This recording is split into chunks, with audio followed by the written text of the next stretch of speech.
49 అంటే సంతానం, 49 అంటే సంతోషం. ప్రకాష్ గారు, ఇప్పుడు మనం దేశ రాజకీయాల గురించి, బీఆర్ఎస్ పార్టీకి ఉన్నటువంటి ఆలోచనల గురించి మనం మాట్లాడుకుంటున్నప్పుడు ఫస్ట్ ఫోకస్ అంతా తెలంగాణ మీద పెట్టాలి అనే ఒక డెసిషన్లో కేసీఆర్ గారు ఉన్నారు. ఎందుకు అంటే కర్ణాటక ఎలక్షన్స్ ప్రభావం అనేది. నిజంగా ప్రస్తుతం ఉన్నటువంటి పరిస్థితుల్లో పాలన పట్ల కావచ్చు, లేకుంటే కేసీఆర్ అనుసరిస్తున్న విధానాల పట్ల, అభివృద్ధి పట్ల తెలంగాణ ప్రజలు ఏమనుకుంటున్నారు అసలు? చాలా వరకు పాజిటివ్‌గానే ఉన్నారు. వ్యక్తిగత కారణాల వల్ల కొంతమంది నెగెటివ్ కోణంలో చూస్తారు. తనకు రాలేదు, తనని లెక్క చేయలేదు, తనకు పదవి ఇవ్వలేదు.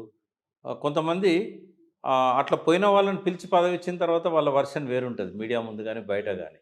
అంటే సబ్జెక్టివ్ కోణంలో చూసినప్పుడు ప్రజల్లో కొంతమందిలో వ్యతిరేకత ఉండొచ్చు. కొంతమంది వాళ్ళే డెవలప్ అవుతున్నారు, మేమైతున్నామా అని కూడా ఆరోపణలు చేస్తున్నారు. అంటే ఇవన్నీ బయట అపియరెన్స్‌ను కూడా వాళ్ళు సీరియస్‌గా తీసుకుంటారు.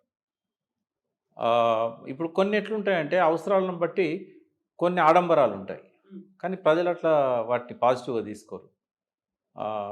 ఉద్యమ కాలంలో కార్‌లో వచ్చేవాడు, ఇప్పుడు హెలికాప్టర్‌లో వస్తున్నాడు. ఇప్పుడు కేసీఆర్ గారు స్పెషల్ చాపర్ కూడా కొనుక్కున్నారని. కొన్నాడు. కేసీఆర్ గారికి ఏంటంటే టైం మోస్ట్ ఇంపార్టెంట్. టైం చాలా ఇంపార్టెంట్. తర్వాత టైర్డ్ కావద్దు. చాలా ఎక్కువ వర్క్ చేయాలి. ఆయన నిజంగా చెప్పాలంటే 18 గంటలు వర్క్ చేస్తాడు. ఆయన హెలికాప్టర్‌లో పోయి వచ్చిన తర్వాత కూడా 10, 12 గంటలు అధికారులతో ప్రజాప్రతినిధులతో కూర్చొని వర్క్ చేస్తారు. ఇవన్నీ అర్థం కావు వాళ్ళకి. కొన్ని ఆడంబరాలు అనేటివి కొన్నిసార్లు నేను చాలా అమాయకంగా ఒకసారి ఒక మాట అన్నాను. ఆయన సీఎంగా కాన్వాయ్‌లో ఆయనతో పాటు కారులో పోతూ అసెంబ్లీ నుంచి ఆయన ఇంటికి, సార్ నాకు ఒక ఆలోచన ఉంది. ఈ ట్రాఫిక్ సిగ్నల్స్ దగ్గర అందరు ఆగినట్టే మనం ఎందుకు ఆగకూడదు? మనం సెపరేట్ కాన్వాయ్ పెట్టుకొని అందరిని ఆపుతూ వెళ్ళాలి. మనం పోవడం వల్ల దాదాపు 20-25 నిమిషాలు వీళ్ళు అత్యుత్సాహంతో ట్రాఫిక్ చాలా ముందు నుంచి ఆపుతారు. ట్రాఫిక్ జామ్ అయిద్దేమో అనే భయంతో. సో ఇంత ఇన్కన్వీనియన్స్ పబ్లిక్ అవుతున్నది కదా, మనకు కావాలంటే కొంచెం టైం వేస్ట్ అవుతుంది కావచ్చు. మనం వాళ్ళతో వెయిట్ చేద్దాం. మనం ఎందుకు సిగ్నల్స్ మనం కూడా గౌరవిస్తే బాగుంటుంది కదా అని అడిగాను. సీఎం గారు అప్పుడు ఆయన ముందటి సీట్లో ఉన్నాడు. అంటే అట్లా కాదు ప్రకాష్, మనకు సెక్యూరిటీ ప్రాబ్లమ్స్ ఉంటాయి. ట్రాఫిక్ సిగ్నల్ దగ్గర ఆగినప్పుడు సెక్యూరిటీ ఇష్యూస్ వస్తాయి. ఎట్ ది సేమ్ టైం ఏంటంటే నా చేతిలో ఉండదు అది. అది ట్రాఫిక్ డీజీపీ వాళ్ళు డిసైడ్ చేయాలి. నేను ఎక్కడ ఆగాలి, ఎంత స్పీడ్తో పోవాలి, ఇవన్నీ కూడా ఉంటాయి. తర్వాత కాన్వాయ్ తప్పనిసరి అవసరం అవుతుంది. 9కో అంబులెన్స్ ఉండాలి. ఇవన్నీ ప్రోటోకాల్స్ ఇవి. తర్వాత టైం అనేది most important. Time and thoughts కూడా మనము డిస్టర్బ్ కాకూడదు. ఇట్లాంటి అన్ని సమస్యలు ఉంటాయి. ఎవడో అడ్డం వస్తాడు ఇట్లాంటివి. కాబట్టి మీకు అట్లా ఆలోచనలు ఉంటాయి కానీ అది సాధ్యం కాదని చెప్పాడు. సో ఇవి జనం ఎట్లా అనుకుంటారు? మన ఇప్పుడు భుజాల మీద చేసుకొని తిరిగిన పరిస్థితి, ఇంట్లో ఆయనతో పాటు భోజనం చేసిన పరిస్థితి, ఇప్పుడు కనీసం దగ్గర రానియట్లేదు అనే ఫీలింగ్స్ ఉంటాయి కదా. ఉద్యమంలో మాతో కలిసి తిరిగాడు, మాతో కలిసి పడుకున్నారు అనుకున్నప్పుడు అన్నాడు. అంటే ఈ కోణంలో నుంచి చాలామంది ఆయన చేసిన మంచి పనులు ఉన్నా కూడా వాటి గురించి ఆలోచించకుండా నెగిటివ్గా తయారవుతున్నారు. నేను మీ ముందు కూడా చెప్పగలుగుతాను. కోదండరామ్ గారు చాలాసార్లు మీడియాలో మాట్లాడుతూ ఆయన జరగని వాటిని బాగా హైలైట్ చేస్తాడు, జరుగుతున్న వాటి గురించి మాట్లాడాడు. ఎవరో అడిగారు ఒకసారి ఇంటర్వ్యూలో చూశాను, జరుగుతున్న వాటి గురించి మీడియా చెప్తుంది కదా, నేనెందుకు చెప్పాలి దాని గురించి అన్నాడు. కానీ తనకు శోభనివ్వదు అది. మంచిని మంచిగా, చెడుని చెడుగా చూడగలిగేవాడే లీడర్. తను కాళేశ్వరంలో జరిగిన అవినీతి గురించి మాట్లాడడం, కాళేశ్వరం వైబుల్ కాదని మాట్లాడడం కంటే ముందు కాళేశ్వరం ద్వారా జరుగుతున్న మేలు గురించి కూడా మాట్లాడాలి.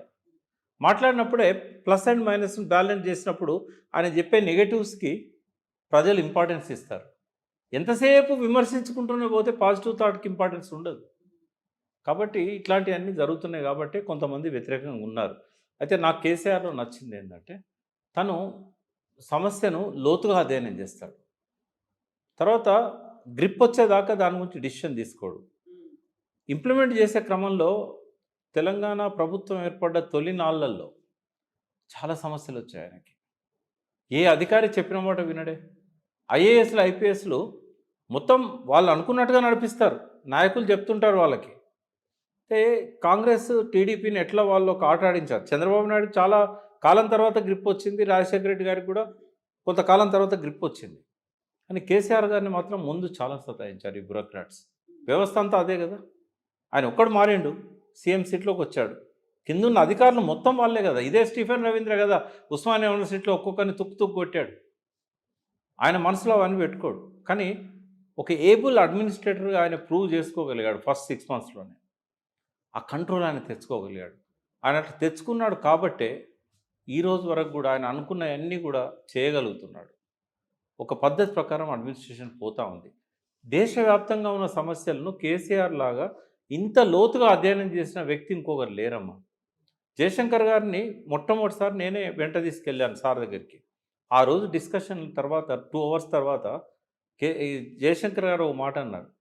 తెలంగాణ ఉద్యమంలో నేను 50 ఏళ్ల నుంచి ఎంతోమందితో మాట్లాడుతూ వచ్చాను. చెన్నారెడ్డి, కేవీ రంగారెడ్డి లాంటి ఇంత లోతుగా సమస్యలను అడిగిన వాళ్ళు ఎవరు లేరు, నువ్వు ఒక్కనివే అన్నాడు. అని బయటకు వచ్చినాక అన్నాడు, ఈయన మీద నమ్మకం ఉంది నాకు, ఈయన తీసుకురాగలుగుతాడు తెలంగాణ అని. ఎందుకంటున్నారంటే ఇంత లోతుగా అధ్యయనం చేసే వ్యక్తి నాకు కనబడలేదు అని. అంటే ఒక 2 అవర్స్లోనే జయశంకర్ గారు ఆ నిర్ణయానికి వచ్చారు. ఆయన అనుకున్నట్టే ఆయన చనిపోయిన తర్వాత ఈయన తెలంగాణ తీసుకురాగలిగాడు. సో అటువంటి వ్యక్తి దేశానికి కావాలి. అటువంటి నాయకత్వాన్ని ప్రజలు కోరుకుంటున్నారు. ఇవాళ మహారాష్ట్రలో జనం ఇష్టపడడానికి ఒకే ఒక ఉదాహరణ చెప్తాను. గైక్వాడ్ ప్రాజెక్ట్ అని ఉంది గోదావరి మీద. ఔరంగాబాద్కు 100 కిలోమీటర్లు. ఒక పైప్ లైను 16 ఏళ్ల కింద మొదలుపెట్టారు. ఔరంగాబాద్లో వారానికి 1 గంట మంచినీళ్ళు ఇస్తారు. ఈ పైప్ లైన్ వేయడానికి 16 ఏళ్ళైనా కూడా ఇప్పటివరకు కంప్లీట్ కాలేదు. కేసీఆర్ గారు మిషన్ భగీరథ 3 సంవత్సరాల్లో 2 లక్షల కిలోమీటర్లు ప్రపంచాన్ని 5 సార్లు చుట్టి రాగలిగినంత నిడివి, ఆ చిన్నది కావచ్చు పెద్దది కావచ్చు, పైప్ లైన్ ఇది పైప్ లైన్ 3 ఏళ్లలో వేయగలిగాడు. ఈ ఒక్క పాయింటేనమ్మా మహారాష్ట్ర తలకిందులను చేస్తున్నది. ఇవాళ కుప్పలు వచ్చి జాయిన్ అవుతున్నారంటే ఈ మిషన్ భగీరథ ప్రచారం, మిషన్ కాకతీయ ప్రచారం, కాళేశ్వరం ప్రాజెక్ట్ ప్రచారం, ఆసరా పెన్షన్ల, రైతు బంధు లాంటి నిజంగానే ఆయన కనుక కాలం కలిసి వచ్చి దేశ ప్రధాని కాగలిగితే దేశ స్వభావం మారిపోతుంది. నేను ఒక విశ్లేషకునిగా చెప్తున్నాను. నేను పార్టీ మనిషిగా కానీ కేసీఆర్ సన్నిహితునిగా కానీ చెప్పడం లేదు. రాజకీయ విశ్లేషకుడుగానే కేసీఆర్తో ఇంతకాలం సుదీర్ఘమైనటువంటి జర్నీ ఉన్నటువంటి వ్యక్తిగా, బీఆర్ఎస్ పార్టీ ప్రతినిధిగా కాదు, లేకుంటే టీఆర్ఎస్ పార్టీ వ్యవస్థాపకుల్లో ఒకరైనటువంటి సభ్యుడిగా కూడా కాదు, ఉద్యమకారుడిగా కేసీఆర్ని చూసిన తర్వాత ఇప్పుడు పాలసీ మేకర్గా, ఒక ప్రభుత్వానికి అధినేతగా ఉన్నప్పుడు ఆయనలో చేంజెస్ ఏంటి, ఏ మార్పు కోరుకుంటున్నారు, పర్టికులర్గా మార్పు ఏం రావాలని అనుకుంటున్నారు ఆయనలో? ఒక థింక్ ట్యాంక్ అయితే ఖచ్చితంగా ఉండాలమ్మా. అది ఇప్పుడు లేదు. అంటే ఆయన ఎక్కువగా అధికారుల మీద డిపెండ్ అవుతున్నాడు. కొన్నిసార్లు అది నష్టం కలిగిస్తున్నది. అంటే అధికారుల మీద డిపెండ్ అవ్వడం అంటే ఆయన ప్రత్యక్షంగా ప్రజల్ని కలవలేకపోవడం వలన కాదు. డిసిషన్ మేకింగ్లో ఒక ఇండిపెండెంట్ థింక్ ట్యాంక్ ఉండాలి. అడ్వైజర్స్ ఉన్నారు ఆయనకు. బట్ నాకు తెలిసి వాళ్ళ అడ్వైజులు ఇస్తున్నట్టుగానే ఆయన తీసుకుంటున్నట్టుగానే నేనైతే అనుకోను. ఎందుకంటే కేసీఆర్ లోపల ఇంకొక వ్యక్తి ఉన్నాడు. ఆయన తను అనుకున్నది మాత్రమే చేస్తాడు. తను అనుకున్న పద్ధతిలోనే ఆలోచిస్తాడు. తనకి ఏది నచ్చితే అదే చేస్తాడు. ఇంకెవరి మాట వింటాడు. బట్ ఆయన అనుకున్నదే చేస్తాడు. వింటాడు, అందరిది వింటాడు. అయితే ఆ థింక్ ట్యాంక్ ఇక్కడ ఏమైందంటే రీప్లేస్ అయింది. ప్రజల్లో ఉన్న ఎక్స్పర్ట్స్ కావచ్చు, ప్రజల్లో పనిచేసిన వాళ్ళు కావచ్చు, వాళ్ళు ఎవరు థింక్ ట్యాంకులలో కనబడరు. పార్టీలో ఉన్న హరీష్ రావు లాంటి వాళ్ళు కొంతమంది చెప్తారు ఆయనకు, పబ్లిక్ ఇట్లా ఆలోచిస్తున్నారు, మనం ఇట్లా చేయాలి. కొన్నిసార్లు క్యాబినెట్ డిసిషన్స్లలో కూడా తను అనుకున్న దానికంటే భిన్నంగా నిర్ణయాలు తీసుకునే పరిస్థితి వస్తుంది. ఎందుకంటే వీళ్ళ ఫీడ్బ్యాక్ విన్న తర్వాత. కానీ ఎక్కువ సార్లు అధికారుల మీద డిపెండెన్సీ అనేది పెరుగుతూ ఉందని నాకు అనిపిస్తున్నది. అది అన్ని సందర్భాల్లో మంచి నిర్ణయాలకు కారణం కాదు. కొన్నిసార్లు వాటి వల్ల ఇబ్బందులు కూడా వచ్చే అవకాశాలు ఉంటాయి. తర్వాత ఉద్యమకాలంలో కూడా 1-2 సార్లు అట్లాంటి ఆలోచనలను నేను అడ్డుకున్న సందర్భాలు ఉన్నాయి. తర్వాత ఆయన విన్న సందర్భాలు కూడా ఉన్నాయి, దాన్ని ఆచరించిన సందర్భాలు కూడా ఉన్నాయి.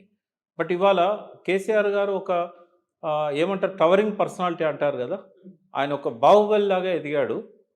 ఎవరు ఏమి చెప్పాలనుకున్నా నోర్లు మూతపడుతున్నాయి. చెప్పగలిగే వాళ్ళైతే ఎవరు ధైర్యం చేయడం లేదు. దగ్గర దాకా వెళ్ళడమే కాదు, రోజు దగ్గర కూర్చున్న వాళ్ళు కూడా చెప్పలేకపోతారు కదా. రోజు దగ్గర కూర్చున్న వాళ్ళు కూడా చెప్పలేకపోతారు. ఎందుకంటే ఒక ఫాదర్ను చిన్నప్పటి నుంచే పిల్లల్ని చాలా స్టబ్బర్న్గా కంట్రోల్ చేశాడు అనుకోండి, వాడు ఏం మాట్లాడలేడు. అమ్మ చాటుకు పోయి అమ్మ కొంగు పట్టుకొని చెప్తాడు తప్ప నాన్నకు చెప్పడు. అమ్మ కూడా చెప్పడానికి భయపడుతుంది. అక్కడ అమ్మ లేరు. అక్కడ ఎవరు జోక్యం చేసుకోరు. ఇక్కడ ఒక్క కేసీఆర్ గారే ఉంటారు కదా. ఆయన చెప్పలేనప్పుడు ఎవరికి చెప్పాలి? అచ్చా, ఏ కమ్యూనికేషన్ ద్వారా వినిపించాలి ఆయనకి? ఆయన ఉద్యమకాలం అంతా ఫోన్ హ్యాండిల్ చేశాడు. ఇప్పుడు ఆయన దగ్గర ఫోన్ లేదు. ఆయన కలుద్దామన్నా కూడా ఎవరన్నా మాలాంటి వాళ్ళం, ఇంత క్లోజ్గా ఉన్న వాళ్ళమే కలవాలనుకున్నా కూడా ఆయన ఫ్రీగా ఉన్నప్పుడు మేము చెప్తామంటారు, ఆయన ఎప్పుడు ఫ్రీగా ఉండడు. చాలా వరకు ఆరోపణలు కూడా, విమర్శలు కూడా వస్తాయి. కేసీఆర్ నియంతలా వ్యవహరిస్తున్నారని. సో, ఇవన్నీ చూసిన తర్వాతే నియంత అనేటువంటి ఒక ఇప్పుడున్న పేరొచ్చింది. ఇప్పుడున్న బూటక ప్రజాస్వామ్యంలో ఒక నియంతలాగా ఉండడమే కరెక్ట్. హ్మ్. నేను కేసీఆర్ గారిని ఆ విషయంలో 100కి 100 మార్కులు ఇస్తాను. కానీ తను అనుకున్న వాళ్ళు, తనకు ఎంతో కొంత తన వెల్ విషర్స్, తెలంగాణ పల్స్ తెలిసిన వాళ్ళు, తెలంగాణకి ఏం కావాలనో తెలిసిన వాళ్ళు, వాళ్ళను మాత్రం అప్పుడప్పుడు ఆయన కన్సల్ట్ చేసినట్టయితే ఇంకా కొన్ని మంచి నిర్ణయాలు రావడానికి ఇప్పుడు రావట్లేదని నేను అనను. 99% మంచి నిర్ణయాలు ఆయన చేసేటి. ఆ 1% కూడా కొంత ఉపయోగం ఉంటుందేమో అని కొంత బాధ అనిపిస్తూ ఉంటుంది. ఎన్నోసార్లు చెప్పాలనుకున్న విషయాలను చెప్పలేని సందర్భాలు చాలా ఉన్నాయి నాలాంటి వాళ్ళకు. కొన్నిసార్లు నేను ఆర్టికల్స్లలో రాయగలిగాను. బట్ ఆయన చదివారో లేదో తెలియదు. ఆయన చదివిన తర్వాత దాన్ని అర్థం చేసుకున్నారా, ఆచరించారా, ఒక డిస్కషన్లో ఇవాల్వ్ అయ్యే సబ్జెక్టు ఒక ఆర్టికల్ రూపంలో మనం చెప్పలేము. సో కొన్ని కాకపోతే దాదాపుగా ఆయన తీసుకున్న ప్రతి నిర్ణయం కూడా బాగుందని నేను చెప్పగలుగుతాను. ఇది మన రాష్ట్రానికే కాకుండా దేశవ్యాప్తంగా కూడా ఇట్లాంటి నిర్ణయాలు చేయగలిగే అదృష్టం, అవకాశం ఆయనకు ఉండాలని కోరుకుంటాను. ఒక లాస్ట్ క్వెషన్. హ్మ్. అందరిలో క్యూరియాసిటీ ఉన్న క్వెషన్, ఒక సస్పెన్షన్ ఉన్న క్వెషన్ కొన్నేళ్ల పాటు. ఇప్పుడు మళ్ళీ అది ఫ్లేర్ అప్ అవుతోంది. ప్రతి ఒక్కరిలో కనిపిస్తోంది. నెక్స్ట్ సీఎం ఎవరు? అంటే అది పార్టీ నిర్ణయం తీసుకోవాలి కేసీఆర్ గారి ఇనిషియేటివ్‌తోని. మీ అబ్జర్వేషన్‌లో మీకున్నటువంటి అంత క్లోజ్‌నెస్‌లో వచ్చినటువంటి డిస్కషన్స్ ఎప్పుడైనా అనిపించాయా? లే నెక్స్ట్ ఈ కేటీఆర్ ఉంటాడు అనేది. ఇదెప్పుడు డిస్కషన్‌కి రాదమ్మా. అయితే పరిస్థితిని బట్టి ఆయన డిసిషన్ తీసుకుంటాడు. నేనేమనుకుంటున్నా అంటే దేశవ్యాప్తంగా బీఆర్ఎస్‌ను విస్తరింప చేయాలి. దేశానికి తన నాయకత్వం కావాలి అని ఆయన 100కి 100 పాళ్ళు సీరియస్‌గా అనుకున్నట్టయితే ఈ ఎలక్షన్స్ తర్వాత నాయకత్వం మార్పు ఉండొచ్చు. ఎవరవుతారు ఇప్పుడు? కేటీఆర్ గారు అవుతారు. ఏబుల్ అడ్మినిస్ట్రేటర్‌గా ఆయన ఇప్పటికే ప్రూవ్ చేసుకున్నాడు. తర్వాత పార్టీలో ఎటువంటి సంశయం ఎవరికీ లేదు. లేనప్పుడు ఇంకా మనం బయట వాళ్ళకి ఎందుకు ఉండాలి? ఆయన ఒకవేళ ఒకటి ఏ వ్యక్తి గానీ, కుటుంబం గానీ, కేటీఆర్ గానీ, ఎమ్మెల్యేలు గానీ ఎవ్వరు కూడా ఆయన కంటిన్యూ అవ్వాలనుకుంటే కాకుండా ఆపలేరు. ఆ దేవుడు దిగి వచ్చినా కూడా ఆపలేరు. ఆయన ఎప్పుడు తప్పుకుంటారో కూడా చెప్పగలుగుతారు. తెలంగాణలో ఏమేం చేయాలి?